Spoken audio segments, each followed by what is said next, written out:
The House Oversight Committee today announcing a slew of new subpoenas targeting members of the Biden family. Joining us now live is NTD's White House correspondent Iris Tao.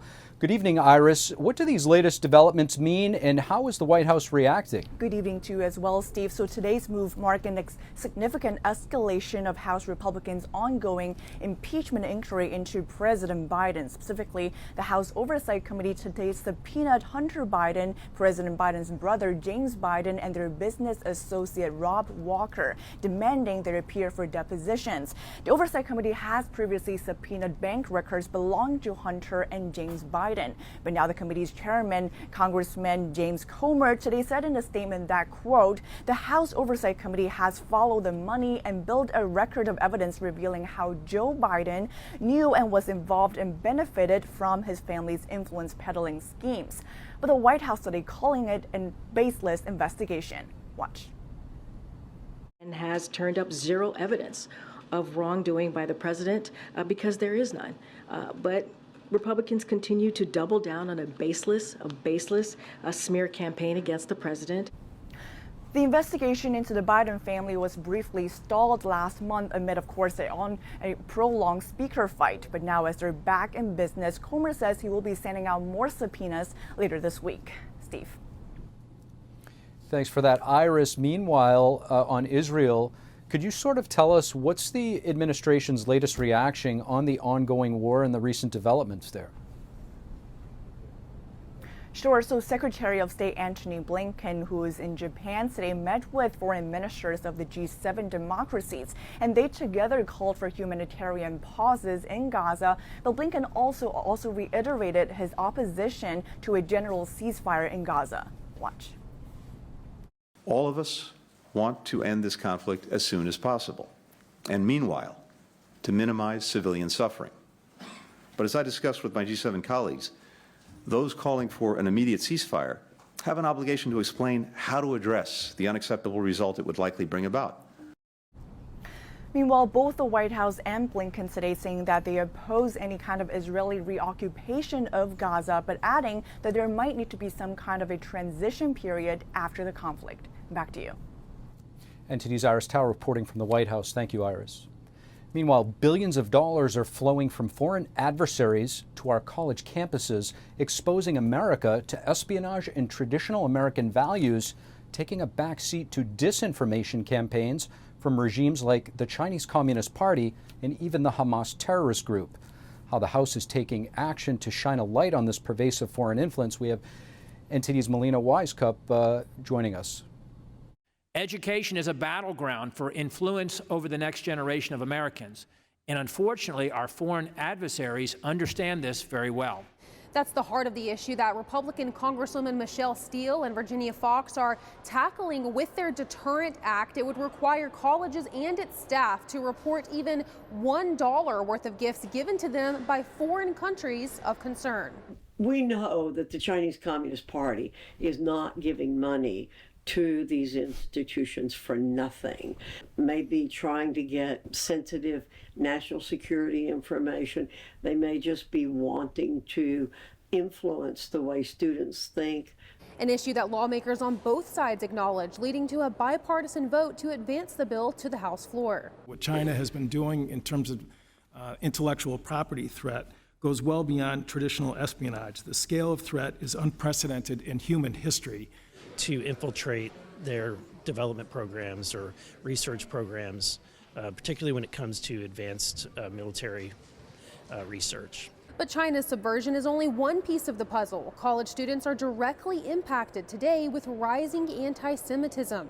A report finds that over 200 American colleges and universities received $13 billion from foreign regimes, which has helped fuel anti-Semitism on college campuses. And the colleges and universities raking in money from the Middle East appear to be ignoring Title VI while they allow Jewish students to be threatened and harassed on campus. And the House Judiciary Committee today held a separate hearing to examine the rise in anti-Israel sentiment on college campuses and the violence that are directed at students who are supporting Israel. Reporting from Capitol Hill, Melina Wisecup, NTD News.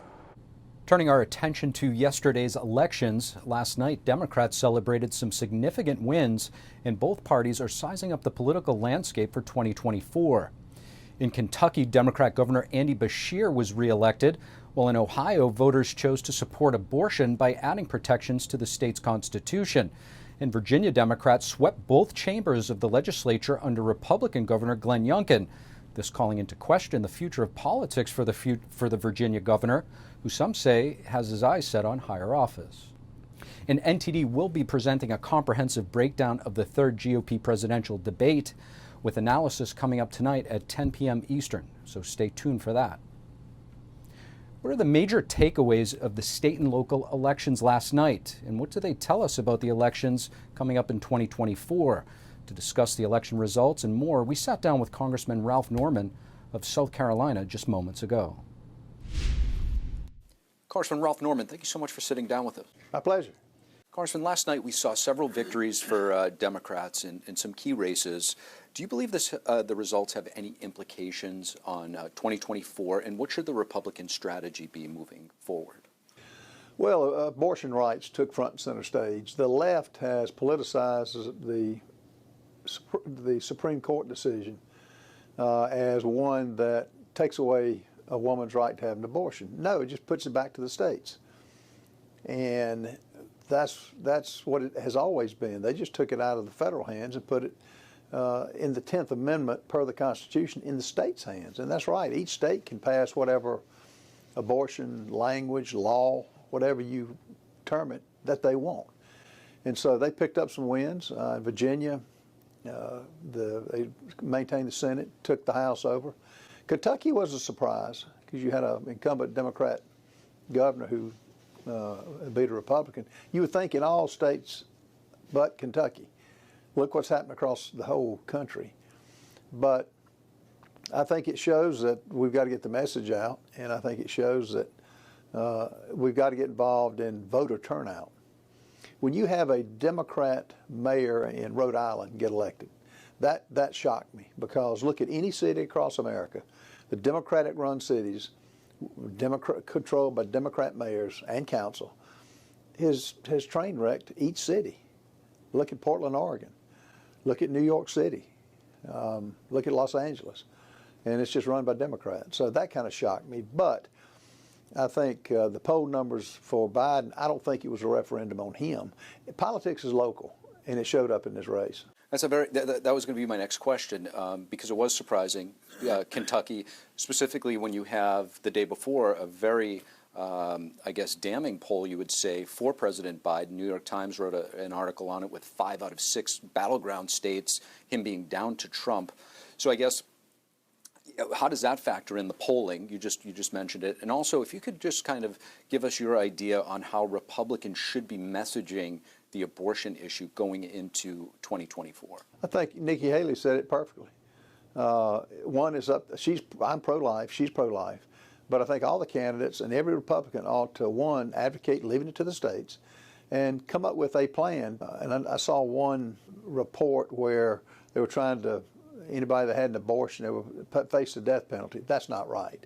You've got, each state's got to decide it. In South Carolina, 6 weeks is the marker for after which you couldn't have an abortion. Each state has got to face it. But the idea of getting 60 votes in the Senate is not there. It should be off the ballot. It should be off the thought process. With all the problems we have in America, from crime to the border to supply chain shortages, name me one thing that's going right in America, the debt. There's not anything. So we've got to focus on those things and tell the American people, compare it to where you were 4 years ago compared to where America is now. It's night and day. And we've got some serious issues. The Middle East being front and center stage, the border being front and center stage, the fact that we're having to fight on the soil of America now because of the terror watch list. So I think it's getting focused. I think it's getting good people. And all politics is local. And our task, our message is get involved and take ownership. To your point, Congressman, the Middle East is center stage. We're seeing a lot of pro-Hamas, anti-Semitic rhetoric, specifically on our college campuses. You've taken notice to this. You've sent a letter to some of the top universities in the country regarding this. Tell us about your letter. Sent it to 5 universities, Ivy League, Harvard, Yale, Colgate, and where you had professors pretty much saying that what Hamas did to Israel, innocent citizens, the butchery and the savagery, one professor described it as exhilarating. That's un-American. The university should not tolerate that. We've only Cornell is the only one that has written back and basically said they're going to take it under advisement.